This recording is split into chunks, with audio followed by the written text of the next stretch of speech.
Hello friends and welcome back to our Chhattisgarh YouTube channel. DVPST से related जो आप लोगों की क्वेरीज थे उसको आज हम इस वीडियो में देखेंगे। काफ़ी स्टूडेंट बोल रहे थे कि सर डीवीपीएसटी में हमको क्या क्या डॉक्यूमेंट्स लेके जाना है और इसका क्या प्रोसेस रहेगा, इसके बारे में हमको एक डिटेल वीडियो बना दीजिए। तो बार बार आपके डाउट क्लियर करने से अच्छा मैंने सोचा इसमें सीधा एक वीडियो ही बना दिया जाए। तो देखिए, जो आपका डीवीपीएसटी है इसमें आपका दो चीज़ होगा बेसिकली। आपका फर्स्ट होगा आपका डॉक्यूमेंट वेरिफिकेशन वाला काम, और इसके इसके साथ आपका जो दूसरा काम होगा वो आपका होगा पीएसटी, जिसको बोलते हैं फिजिकल स्टैंडर्ड टेस्ट। अब ये फिजिकल स्टैंडर्ड टेस्ट होता क्या है इसको जानते हैं हम। देखिए, फिजिकल स्टैंडर्ड टेस्ट बेसिकली ये होता है कि इसमें आपका मेज़रमेंट होगा। जैसे सपोज़ आपका हाइट का मेज़रमेंट हुआ, आपका फ्लैट फुट देखा जाएगा आपका इसमें। लेकिन एक चीज़ नहीं होता है, वो ये नहीं होगा कि आपकी आई टेस्ट। काफ़ी स्टूडेंट लोगों ने कमेंट किया था कि सर हम आई के से रिलेटेड हमारा इशू है तो हम जाएं कि नहीं जाएं, क्या है। तो आपको एक चीज़ बता दूं, पीएचडी के टाइम आई का कोई भी यहाँ पे टेस्ट नहीं होगा। ये आपके जो नोटिफिकेशन आया था ऑफिशियल, उसमें भी लिखा हुआ, अगर आपको यकीन नहीं तो उसमें जाके आप पढ़ सकते हैं। उसमें ये साफ तौर पे लिखा था कि पीएचडी के टाइम आपका किसी की भी तरीके का आई टेस्ट नहीं होगा। ये क्लियर है ये बात। तो आप आई टेस्ट से बेफिक्र रहिए। जिनको भी आई से रिलेटेड इश्यूज हैं वो आप जा सकते हैं। अभी आपको कोई भी दिक्कत नहीं होने वाला। आँखों का अभी कोई जाँच आँच नहीं होगी। तो आपका हाइट सही होना चाहिए, चेस्ट सही होना चाहिए, ये बेसिकली इंपॉर्टेंट चीज़ है।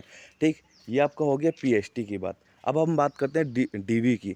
तो डीवी में होता है आपका डॉक्यूमेंट वेरिफिकेशन। मतलब आपके जितने भी आपके डॉक्यूमेंट हैं, चाहे जो भी मार्कशीट है आपके जितने भी हैं, उन सब के जाँच होगी।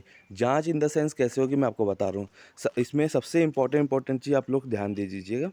सबसे इम्पोर्टेंट आपका सबसे पहले आपको लेकर जाना है, आप कुछ भी लेकर जाइए मत जाइए अपनी, भले आत्मा छोड़ कर जाइए लेकिन इन 4-5 चीज़ को बिल्कुल छोड़कर मत जाना। उसमें से सबसे इम्पोर्टेंट है एक आपका आधार कार्ड। ठीक है, आधार कार्ड जो आपको बहुत ज़्यादा ज़रूरी है, पहली चीज़। ठीक है, इसके बाद इससे भी ज़्यादा इम्पोर्टेंट है वो आपका एडमिट कार्ड। और मैं आपको यहाँ पर एक चीज़ बताना चाहूँगा, आप एडमिट कार्ड की कम से कम 2 से 3 कॉपी ज़रूर लेकर जाइएगा। ठीक, ये आपका एडमिट कार्ड हो गया, आधार कार्ड हो गया। इसमें एक चीज़ और मैं आपको बताना चाहूँगा, जो इन लोगों के पास आधार कार्ड है, 2 तरीके का आधार कार्ड रहते हैं। एक रहता है आपका जो डायरेक्ट वो निकल जाता है, ई आधार कार्ड जो निकल जाता है ईज़िली किसी भी चॉइस सेंटर से, और एक रहता है जो आपके घर में आता है। तो इन दोनों में डिफरेंसेस हैं। ठीक है, और ये डिफरेंस वो आप देखेंगे तो पता चल जाता है। ठीक, तो मैं कहना चाहूँगा कि आप कोशिश करिएगा कि आपका जो ओरिजिनल वाला जो घर आता है वो आधार कार्ड लेकर जाइए, ना कि आपका ई आधार कार्ड। काफ़ी जगह में मैंने देखा है कि इसमें भी इशू करते हैं, हालांकि वो बाद में सॉर्ट आउट ज़रूर हो जाता है, लेकिन ऐसा हेडेक पालना ही क्यों जब अपने पास टाइम है। तो मैं आपको यहाँ यही चीज़ बताना चाहूँगा कि अगर हो सके तो आपके पास जो ओरिजिनल घर में आता है आधार कार्ड, वो वाला आधार कार्ड ऑर्डर मतलब आप करवा लीजिए। अगर आपके पास नहीं है तो अभी भी टाइम है, 10 से 15 दिन में आ जाता है। अगर आप एक बार उसको जाके बोलेंगे तो वो आपके यहाँ पास आ जाएगा। तो कोशिश करिएगा उसी को लेकर जाने का। ठीक, आधार कार्ड की बात हो गई। फिर आपके मैंने एडमिट कार्ड की बात कर दी है कि एडमिट कार्ड आप लोग 3 से 4 कॉपी लेकर जाइएगा। इसके बाद हम बात करते हैं मार्कशीट की। तो देखिए, मार्कशीट में मैं आपको बता दूं, आपके पास जो सबसे ज़्यादा ज़रूरी है, एक है आपका 10th और एक है आपका ग्रेजुएट। ये दोनों बहुत ज़्यादा इंपॉर्टेंट इसलिए है क्योंकि 10th आपका ज़रूरी होता है आपका डेट ऑफ बर्थ चेक करने के लिए, और ग्रेजुएशन लेवल का एग्ज़ाम है तो ग्रेजुएशन लेवल तो ज़रूरी है ही है। ठीक, तो 10th की मार्कशीट और ग्रेजुएट की मार्कशीट ये दोनों सिर्फ ज़रूरी नहीं है, इनके साथ 12th की भी मार्कशीट। और कोशिश करिएगा कि आपकी जितने भी मार्कशीट्स हैं उनको सब एक साथ लेकर जाइए। अगर इन केस कोई सी और मार्कशीट मांग लिए तो आप वहाँ से वापस नहीं आ पाएंगे, तो वो इश्यू होती है। तो एक फ़ाइल में बढ़िया से अच्छे से 200-250 रुपये का अच्छा फ़ाइल ले लीजिए, और उस फाइल के अंदर सब अपने डॉक्यूमेंट्स साथ में लेकर जाइए। कोई भी डॉक्यूमेंट ऐसे मत सोचना कि इसकी ज़रूरत नहीं है तो इसको मैं घर में छोड़ के जा रहा हूँ। पूरे डॉक्यूमेंट साथ में लेकर जाइए। ठीक है, बस इसका सेफ्टी रखना, क्योंकि काफ़ी स्टूडेंट्स बस में जाते हैं, काफ़ी लोग टैक्सी ऑटो ये सब में जाएंगे, तो ये छूट ना जाए, क्योंकि ये जब छूटते हैं कहीं पे भी या भूल जाते हो आप लोग तो बहुत दिक्कत होती है। ठीक है, चोरी होने का और छूटने का, ये 2 चीज़ का विशेष ध्यान रखिएगा। ठीक, अब मार्कशीट की भी हमने बात कर ली है। मार्कशीट में भी आप लोगों को कौन कौन से मार्कशीट ज़्यादा इंपॉर्टेंट है ये बता दिए। इसमें एक इशू बहुत स्टूडेंट लोग का आता है कि सर हमारे पास ग्रेजुएशन का मार्कशीट नहीं है। देखिए, मैं आपको एक चीज़ बता दूं, ग्रेजुएशन का ये एग्ज़ाम है तो ग्रेजुएशन की मार्कशीट तो ज़रूरी है। काफ़ी स्टूडेंट ये गलती करते हैं कि लास्ट ईयर में रहते हैं तो भी भर देते हैं। तो देखिए, डाटा आप सही नहीं भरेंगे तो कोई मतलब नहीं देता है, ठीक। और अगर आपके पास अभी भी मार्कशीट नहीं आई है ना, तो फिर उसके लिए कुछ बोल भी नहीं सकते। लेकिन ऐसे भी स्टूडेंट होते हैं जो 1-2 साल हो जाते हैं, जिनके खास करके इंजीनियरिंग स्टूडेंट का ऐसा होता है केसेस, उनका 1 साल हो जाता है कंप्लीट हुए, सब कुछ उनका कंप्लीट हो जाता है, लेकिन उनके घर में डिग्री नहीं आती है। तो ऐसे केसेस में ये देखिए, अगर आपके पास प्रोविज़नल डिग्री है, तो आप अपने पास प्रोविज़नल डिग्री भी रखिए, लेकिन कोशिश करिए कि आपकी जो मेन डिग्री है, उसको मंगवा लीजिए। सीएसईटी स्टूडेंट लोगों के ये डाउट सबसे ज़्यादा आता है कि सर हमारे पास डिग्री हमारे घर नहीं आई है। तो मैं आपको बता रहा हूँ, अभी भी बहुत टाइम है, और अगर आप अर्जेंसी में निकालते हैं सीएसईटी से डिग्री, तो 1 हफ्ते के अंदर आपके घर में आ जाता है।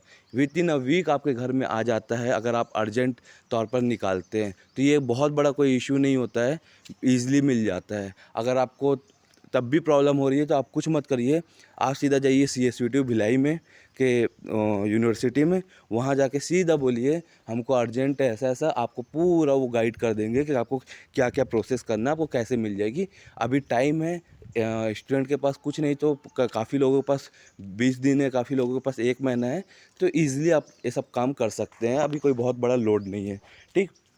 तो प्रोविज़नल वाले लोगों को भी मैंने बता दिया।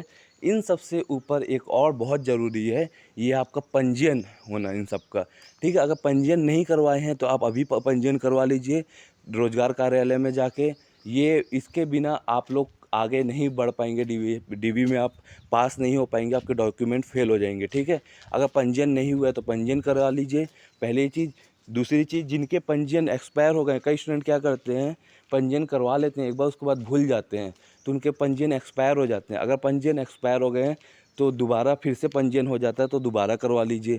काफ़ी स्टूडेंट के पंजीयन का रिन्यू का टाइम आ गया होगा, वो अपने पंजीयन को रिन्यू करवा लीजिए, ठीक। और एक बार आप अपने पंजीयन को देख लीजिएगा कि आपके पंजीयन का रिन्यूअल का डेट कौन सा है, या ईयर कौन सा है, आपके पास कितना टाइम है। अगर 2, 4, 5, 6 महीने में बात का है तो फिर कोई दिक्कत वाली बात होती नहीं है, ठीक। आपका पंजीयन का भी हमने बात कर लिया। नेक्स्ट हम देखते हैं इसमें हमारा सबसे इम्पोर्टेंट क्या है। इसके बाद जो आपका इम्पोर्टेंट है वो आपका है निवास। देखिए, जिनके पास भी निवास नहीं है तो वो पहली चीज़ तो फॉर्म क्यों भरें, क्योंकि इसमें साफ बोला गया था कि आप छत्तीसगढ़ के निवासी हैं, सिर्फ छत्तीसगढ़ के निवासी के लिए ही था, ठीक। निवास तो मेरे हिसाब से सभी के पास होगा, और अपना निवास लेकर जाइएगा। निवास के साथ जो एक और इम्पोर्टेंट है, जैसे जनरल वाले लोग के लिए तो कोई दिक्कत नहीं, लेकिन जितने भी अदर कास्ट वाले हैं, तो ओबीसी हो चाहे एसटी हो चाहे एससी हो, वो आप अपना जाति प्रमाण पत्र ज़रूर लेकर जाइएगा, नहीं तो आपको बहुत प्रॉब्लम होगी, आप कट जाएंगे। तो आप अपना जाति प्रमाण पत्र लेकर जाइएगा, ठीक। वो भी स्थायी जाति ना, ठीक है, अस्थायी मत लेकर जाइएगा, आप इसमें स्थायी जाति लेकर जाइएगा, ठीक। जाति और निवास ये दोनों भी आपके बहुत ज़्यादा ज़रूरी है डीवी के टाइम, तो ये सब चीज़ें आप लेकर जाइएगा। इसके साथ जितने लोगों को बोनस पॉइंट चाहिए, आपके पास बोनस पॉइंट, अगर आपके पास वो सर्टिफिकेट सपोज़ एनसीसी या जिसके भी उन्होंने नोटिफिकेशन में डाला था, वो आपके पास बोनस पॉइंट वाले सर्टिफिकेट है, तो उनका लेकर जाइएगा। वो इसी टाइम आपके जांच होगा और यहीं आपके क्या बोलते हैं रिकॉर्ड में चढ़ जाएगा कि इसके पास ये वाला डॉक्यूमेंट था, तो इनको बोनस मार्क्स मिलना चाहिए, ठीक है। तो ये यहाँ पे मेजर रोल प्ले करता है आपको बोनस मार्क्स मिलने में, तो ज़रूर उसको लेकर जाइएगा जिनके पास भी है। एक चीज़ और मैं बता दूँ यहाँ पर, कई स्टूडेंट क्या करते हैं, बोनस लेने के चक्कर में फेक बनवा के जाते हैं, तो ये गलती मत करिएगा, आपको फॉर्म रिजेक्ट हो जाएगा, साथ में आपको एग्ज़ाम देने भी नहीं देंगे, ठीक है। पूरे तरीके से आप फंसेंगे, और इनका अगर दिमाग ख़राब होगा तो आपके ऊपर केस भी कर सकते हैं ये सब, क्योंकि ये पुलिस डिपार्टमेंट है, इन्हीं का ये सब काम रहता है, सीधा आपको भेज सकते हैं जेल, इनके हाथ में सब रहता है। तो आपको मैं बताऊंगा, किसी भी तरीके से फेक डॉक्यूमेंट बना के मत जाइएगा। काफ़ी स्टूडेंट अपना चतुराई दिखाने की कोशिश करते हैं, कई लोग अपनी गलत जाति शो करवाते हैं, कहीं कुछ करवाते हैं, तो ऐसी गलती मत करिएगा। बाकी जगह का एक अलग होता है और पुलिस डिपार्टमेंट का एक अलग होता है, ये आपको सीधा पकड़ के डाल देंगे, आपकी लाइफ बर्बाद हो जाएगी। और ये चीज़ अभी देखने को मिल भी रहा है। कहाँ मिल रहा है? यूपी के एग्ज़ाम्स में देखने मिल रहा है। यूपी में हुई है बहुत ज़्यादा एग्ज़ाम में धांधली, और रोज़ 10-15 लोग पकड़ाए जा रहे हैं, ठीक। तो ये सब गलती मत करिएगा, एक और इससे इम्पॉर्टेंट चीज़, वहाँ पे जाकर आप किसी भी तरीके से जो वहाँ पे बैठे होंगे अथॉरिटीज़, उनके साथ बहसबाजी मत करिएगा। ये काफ़ी इम्पॉर्टेंट चीज़ होती है, क्योंकि वो है पुलिस डिपार्टमेंट। और वहाँ की हमेशा एक चीज़ शुरू से हमने देखा है कि पुलिस डिपार्टमेंट के चाहे कोई भी हो, उनके अंदर थोड़ा बहुत ईगो तो रहता ही है। तो उनको उनके ईगो सेटिस्फाई करने दीजिएगा, आप अपने वेरिफिकेशंस को सेटिस्फाई करते रहिएगा, ठीक। जब आपको ऐसा लगे कि आपके साथ कुछ गलत हो रहा है तो एक बात अलग रहती है, लेकिन बेमतलब का मत कुछ बोलिएगा, ठीक। ये बहुत इंपॉर्टेंट चीज़ होती है जो कोई नहीं बताता है, हमने आपको ज़रूर बताया है। तो आपके जितने भी इंपॉर्टेंट चीज़ थे डीवी से रिलेटेड, उसके बारे में हमने डिस्कस कर लिया। अगर किसी और को पता हो कुछ, हम मैं मेरे से चूक हो गई हो, मैं भूल गया हूँ बताना, तो आप कमेंट बॉक्स में ज़रूर बता दीजिएगा, सर डीवी में ये भी ज़रूरी होता है। क्लियर है ये चीज़? और पीएचडी के लिए आप लोग अपना प्रिपरेशन अभी से थोड़ा बहुत तैयार रखिए। पीएचडी में जो जो रिक्वायरमेंट्स है उसको फुलफ़िल करते रहिए, और अगर फुलफ़िल है तो अपनी प्रिपरेशन तो तैयार रखिए प्री मेंस दोनों के लिए, ठीक। क्लियर हो गए जितने भी आपके डाउट्स थे? मिलते हैं नेक्स्ट वीडियो में। Thank you.